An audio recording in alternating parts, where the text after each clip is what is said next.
কাঁপছে পতাকা, উড়ছে দেশ, কাপ জিতবে বাংলাদেশ।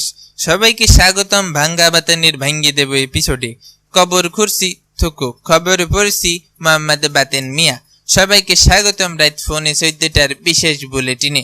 জাতীয় খবর মুড়ি খাক, আন্তর্জাতিক খবর নিপাত যাক। প্রথমেই খেলার খবর। স্যারকোটা থেকে বাদ পড়লেন বিশিষ্ট ব্যাটসম্যান সৌম্য সরকার। তার গত 2 ম্যাচের ফ্যান্টাস্টিক পারফরমেন্সে তার উপর ভরসা রাখছেন ক্রিকেট প্রেমীরা। তিনি বলেন, আমি যতক্ষণ দলে আছি কোনো ভরসা নেই, এ মানে কোনো চিন্তা নেই। ট্রাই নেশন সিরিজের ফাইনালে চলে গেল বাংলাদেশ। এ নিয়ে নাজমুল হাসান পাপন বলেন, ফাইনালে চলে যাওয়ার কি দরকার ছিল, থেকে গেলেও তো পারতো। তাকে আমি কিভাবে বুঝাই রে পাগলা, এ চলে যাওয়া সে চলে যাওয়া না, এ চলে যাওয়া হলো আজ যাচ্ছি কিন্তু যাচ্ছি না টাইপের।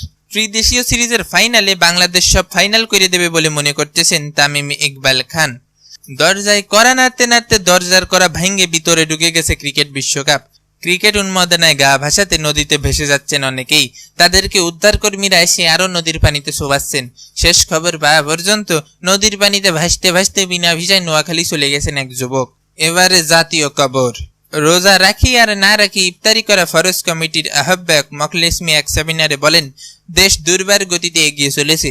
এই গতিতে 4G গতি বাধা দিলে দেশের সব টাওয়ার ভেঙে 2G করে দেওয়া হবে। অবশ্য বাংলাদেশের 4G নেটওয়ার্কের গতি 2G এর মতোই, তাই টাওয়ার ভাঙলে 2G কেন, ভাঙলে জিও থাকবে না। সবাইকে বিশ্ব মা দিবসের বাসী শুভেচ্ছা। এ দিনটিকে কেন্দ্র করে দেশের প্রতিটি ঘরে ঘরে ঝাড়ু, লাঠি, স্যান্ডেল, জাটা দিয়ে সন্তানদেরকে সংবর্ধনা দেওয়া হচ্ছে। এদিকে পিছিয়ে নেই সন্তানেরাও। 10 বার মা কল দিলে 9 বার কল কেটে দেওয়া সন্তানেরাও ফেসবুকে স্ট্যাটাস দিয়ে মায়ের প্রতি আলগা প্রীতি প্রদর্শন করছে। এবারে দেশের খবর। ময়মনসিংহের উগান্ডায় পাগলা গরুর গোতানেকে ছাগল নিহত হয়েছে। এই ঘটনায় পুলিশ মহিষকে গ্রেপ্তার করে নিয়ে গেছে। আপনারা বুঝতেই পারতেছেন বাংলাদেশের আইনের অবস্থা। এই মহিষের 10 বছর জেলেই কেটে যাবে এটা প্রমাণ করতে যে সে মহিষ, গরু না। ধানের দামের থেকে বিড়ির দাম বেশি হওয়ায় সবাইকে বিড়ির চাষ করতে বলেছেন কৃষিমন্ত্রী আ.স.ম ভক্সত। এদিকে বিড়ির দাম বেশি করায় বরিশালে মানববন্ধন করেছে বৃহত্তর বিড়িখোর পক্ষ। তারা বলেন, আমরা গরিব মানুষ, কম টাকায় বিড়ি খেতে চাই। সবকিছুই ঠিক ছিল যতক্ষণ না আমি ব্যানারের উপর বিসমিল্লাহির রহমানির রহিম লেখাটি দেখলাম। শালারা খাবি হইল বিড়ি, তারপর বিসমিল্লাহ লেখস কি খাইয়া? এগুলারে মারে কোন জায়গায় আমার জানা নেই।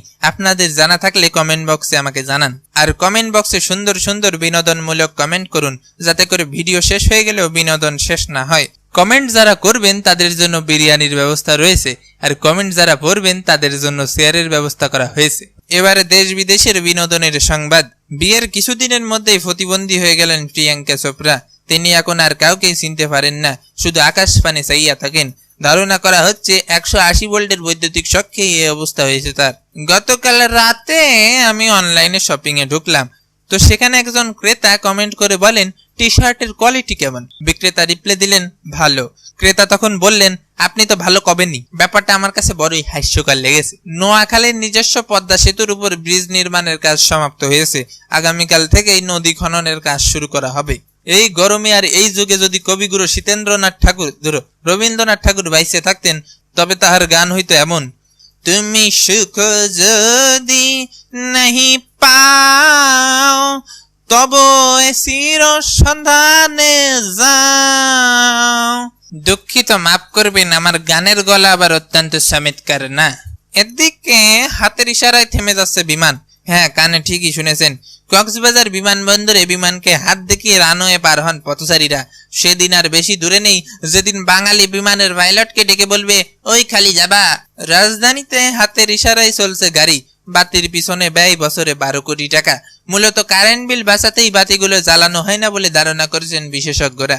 বিশেষ টয়লেট গবেষণায় দেখা গেছে যে আমাদের জীবনের মূল্যবান 3টি বছর কাটে বাথরুমে বসেই। অবশ্য কথা সত্য হলেও হতে পারে, কারণ এ যুগের মানুষ ঘুমিয়েই শেষ করে দেয় তার অর্ধেক জীবন, আর বাকি যে অর্ধেক থাকে তাকে শেষ করে মোবাইল টিপে টিপে। আরে জীবনটা অনেক বড় রে পাগলা, 24 ঘন্টা মোবাইল ছাড়া তাক টের পাইবি।